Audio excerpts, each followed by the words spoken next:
Game 3 of round 2 of the Kelly Cup playoffs is tomorrow night. The Walleye and Cincinnati tied in their best-of-7 series. The Fish will play at night.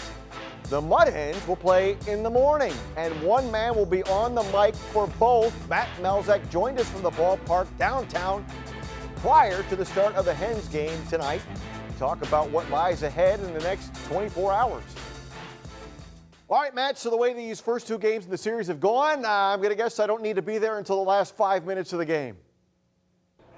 Well, according to the first 2 games, you would be completely 100% correct. A lot happened in game 1 with Cincinnati scoring a couple of goals in the last 5 minutes, and Shane Berschbach scoring the game winner, and then, boy, you go into game 2, and that last minute of play, 2-2 game, turns into a 4-2 win for Cincinnati. But, you know, a lot of things, Eric, are happening in the other parts of the game.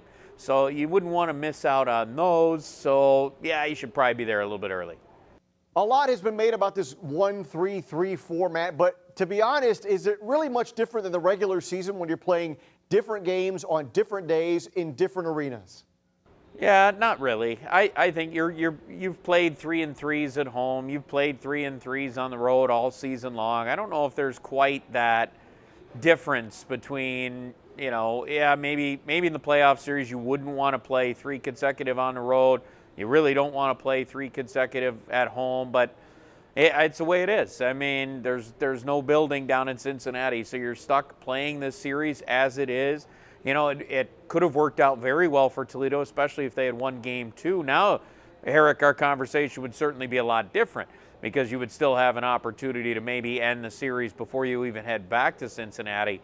That is not the case now. Game 5 will have to happen down at US Bank Arena, and that's where I think this series takes the weird turn because of the fact that, yeah, you're playing a 1-3-1, that's great, or 3-3, but when you look at the fact that you have those turnarounds, you're going to play 3 games in 4 days. You could be playing 5 games in 8 days. That's where all of a sudden now it crams in once you get through tomorrow night's game, Wednesday night, and then you move forward from there. It just starts getting crammed in. The back-to-back days, especially in 2 different cities, the Friday to Saturday.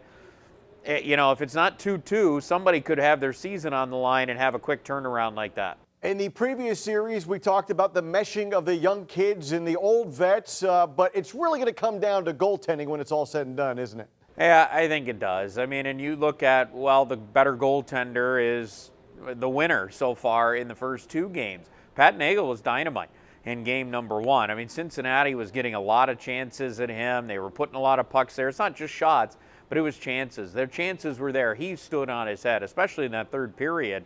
When they were coming in waves at him. But he was fantastic. And then in game 2, you could make the case Michael Hauser was dynamite in game 2. He gave his team an opportunity to win a game on the road. They did that because of the goaltending that he put together. So, yeah, goaltending, it can mean so much at this time of the year because that one guy, he could take an entire series for you if he plays that well. I've seen it in the past. A goaltender can win a series. Goaltending, always so important this time of year, and you have 2 good ones facing off. I mean, you know, Pat Nagel's got a 181 goals against average in the playoffs. He's been dynamite.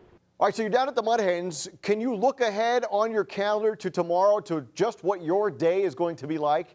I have it mapped out pretty well, actually, Eric. So I will probably be downtown somewhere around 8 in the morning. Got a 10:30 start time here at Fifth Third Field. So I'll probably park over at the arena. I'll walk over here to the ballpark, get ready for a baseball game, start a baseball game at 10:30. Pregame time, by the way, on BCSN at 10 a.m. And then we'll have some baseball starting at 10:35 in the morning, Toledo and Louisville. And then when that game is completed, I'll take the walk back over to the Huntington Center, get all the notes ready to go for hockey, and get ready to work with Kyle Rogers coming up tomorrow night.